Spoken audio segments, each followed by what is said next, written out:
The Bhagavad Gita kicks off with a truth we all know deep down. Our minds are restless. They're all over the place. But just saying, yep, it's chaotic in there, isn't a solution, is it? So what do we actually do about it? Well, the Gita's answer is pretty profound. And it's not at all about fighting your mind. It's about training it. So here's how we're going to decode that exact strategy. First, we'll get real about the problem. Then we'll look at this huge reframe, discipline as training, not conquering. After that, we'll uncover the two pillars that make this training work, redefine what progress really looks like, and finally, bring it all home to see how we can use this wisdom without all the self-punishment that's so common today. Okay, let's jump right into section 1, our restless minds. What makes the Gita's whole approach so powerful is that it's just so realistic. It doesn't start with some fantasy ideal. It starts by validating a feeling we all know really, really well. And there it is, right from Arjuna himself. This is a legendary warrior, and even he's admitting it. He's not saying, my mind is broken, or there's something wrong with me. He's just describing the nature of the beast.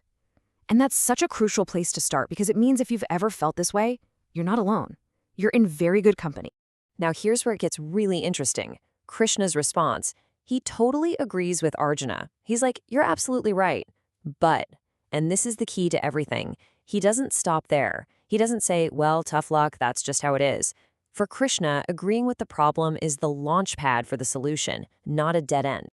And that sets up the big question, doesn't it? If we accept that the mind is naturally wild, how do you work with it? If you can't just force it into submission or suppress its thoughts or pretend it's already calm, what's left? What's the actual method? Krishna's answer starts with this incredibly powerful reframing. He completely changes the metaphor. It's so important. He never ever talks about conquering the mind. He talks about training it. And that distinction, it changes everything.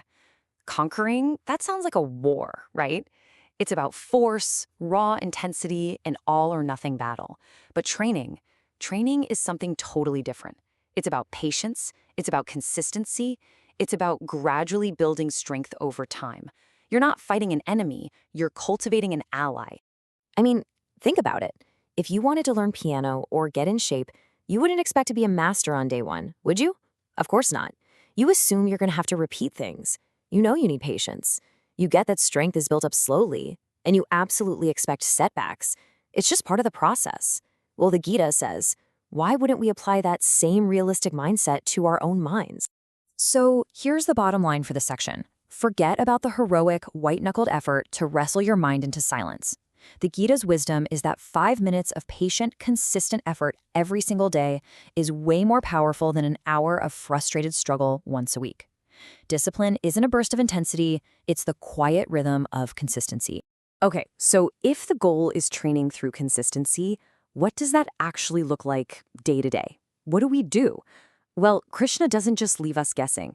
He gives us a very precise 2-part formula for stability. Pillar number 1 is abhyāsa, which we usually translate as practice, but it's a very specific kind of practice. It's not about just sitting there. It is the active, conscious, consistent effort of bringing your attention back again and again and again to whatever you've chosen to focus on. And the second pillar is vairāgya, or non-attachment. And honestly, this is the secret sauce. This is the real game changer. It's the skill of letting go of the emotional roller coaster, letting go of the frustration when your mind wanders, and letting go of the pride when it's perfectly still. It's that emotional balance that makes the whole thing sustainable. So you see how this works? These aren't two separate ideas you can pick from. They are an inseparable pair. They have to work together. You put in the effort of practice, and at the same time, you soften that effort with the wisdom of non-attachment. Let's break that down, because it's so important. If you try to practice without non-attachment, what happens? Every single time your mind wanders, which, by the way, it will, you get angry. I'm so bad at this, I failed again.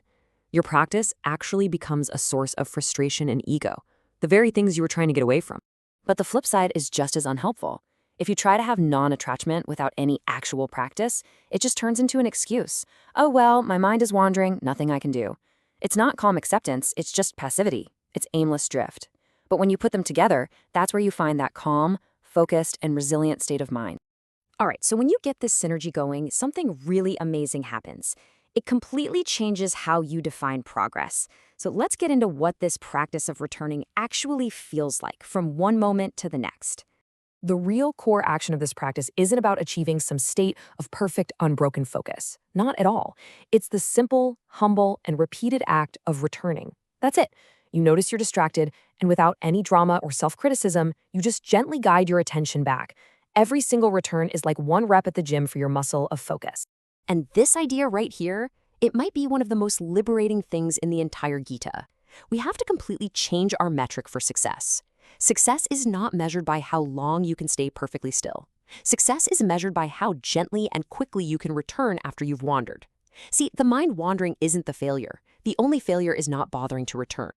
And we all know what this sounds like in our own heads, right? This is the voice of attachment. The mind drifts for a second, and boom, we build a whole story around it. We turn a momentary event into a permanent identity. I'm just a person who can't focus. My brain is broken. Now listen to the contrast. This is the voice of non-attachment. It's simple, it's factual, there's no drama. It's like a weather report, not a character assassination. The mind wandered. Okay, that's an observation. I return. That's the action. That's it. This simple little shift is what stops us from getting discouraged, and discouragement is the #1 enemy of any discipline. You know, it's just wild how this ancient approach feels so incredibly modern and so needed, especially when you compare it to the harsh, grinded-out, self-punishing methods for self-improvement that are so popular today. The Gita's whole method is fundamentally kind. It's humane. It understands that our minds don't exist in a bubble. It tells us that mental stability is supported by having a balanced life. We're not talking about extreme self-denial here, just moderation. Short, regular practice sessions, a reasonably stable daily rhythm, and balance in the big things: sleep, food, and work. And that's the ultimate goal, the amazing shift that happens when you approach it this way. With patience, consistency, and balance, your entire relationship with your own mind begins to change. It stops being this internal enemy you have to constantly fight and suppress. Instead, it becomes a powerful, disciplined ally, one that you've trained with compassion and respect. So I want to leave you with this question to really think about. What would change for you right now if you just stopped trying to silence your mind and instead started trying to train it?